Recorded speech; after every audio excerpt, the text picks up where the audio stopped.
Paul Carr is in the house. I've just sat on a panel with this man. I felt a little bit honoured because the name of The Guardian is pretty well respected, not just in the UK. There were actually people in the audience that knew who you were. I know you're not honoured by me being on the panel. It's The Guardian. It's what I represent. Yeah, wow. How much of you comes out in your work? A lot of me comes out in my work. My work is essentially just my terrible adventures. Anyway, hello. Hello. The 140 conference, should we talk about that? Why not? Why not? It's been. I was going to say it's been real, but that's not even true, is it? It's been an experience. I saw your piece today. I mean, the infrastructure, the organisation. It's always the one golden rule. Sort the Wi-Fi out, the geeks will be happy. Yeah. Well, there's two rules now, which is don't do a conference that requires mobile underground. That's the new rule. I find that out of my possibility of imagination. I didn't think it would happen. Yeah, it's like the hierarchy of needs for bloggers. It's like, we need shelter, food, warmth, Wi-Fi. And it was like the food and me.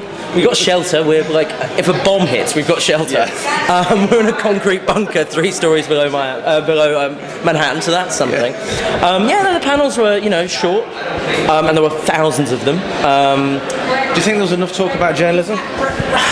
Did you see the first panel? I think the Scoble panel. The Fox stuff. Oh, no. There was more than Fox. There was CBS. Oh, it was. No, I did. I saw some of the tweets that came out of it. I saw some of the. No, unfortunately, I got here a bit late, so I didn't. Some archive stuff. But yeah, no, there was. I mean, journalism is obviously one of the big issues. Lots of sort of world situations that are happening, and Twitter's backing up journalists and helping journalists. Especially in places where news isn't getting out, like Iran and stuff like that. It's, the two are very, very closely connected. Yeah. So it's inevitable people are going to talk about it. No, my issue is that like 20 minutes isn't long enough to talk about it.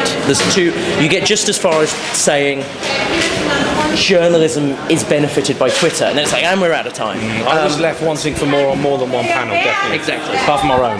We could have done, apart from ours, I was done that 5 minutes in. By the time the microphone started working, I was out of it. To be honest, I didn't remember saying anything. But, I like the idea. It's a bit high concept, let's have 140 characters,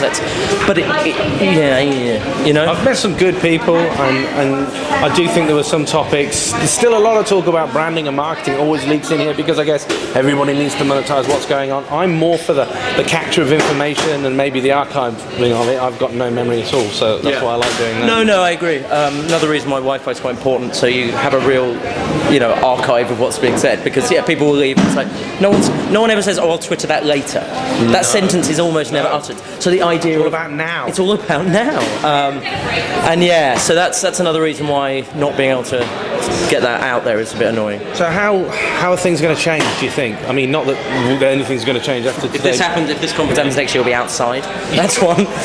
Under a Wi-Fi mast. An outdoor festival. Yeah. Well, like Geek and Brew. Got that in. Yeah, Twisterval's already gone, so we'll have to, exactly. I mean, how's what going to change? How's social media and journalism? I mean, we started on that.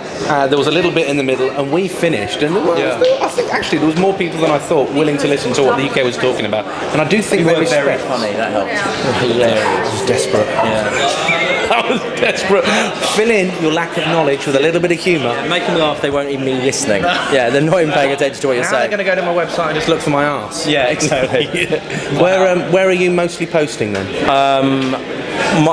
For yourself? Mostly, I mean, mostly in terms of number of posts. Twitter, obviously. Yeah. It's odd though. I still tend to save the big stuff for The Guardian. Because they pay me, which it seems fair. But they ask a lot of you. No. I mean, I don't know what they expect of me, but they certainly don't.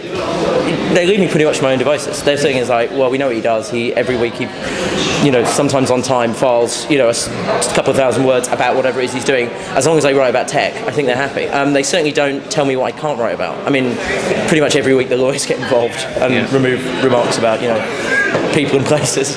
Libel lawyers involved again. Libel lawyers, I think they might just hire one just for me now, just to save, But, apart from that, no, that's one of the great things about The Guardian. It's somewhere between social media and blogging and, this is just me, their news element is very different, but social media and professional content production or whatever.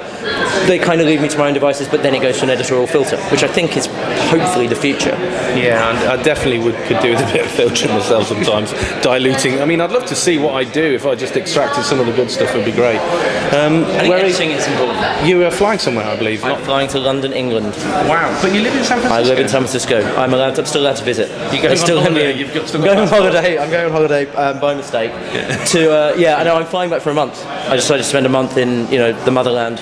Wow, well, we better get a beer before you fly. Let's go and have a beer. It's been always. Thank you very much. You're welcome. And don't forget to follow @Documentally.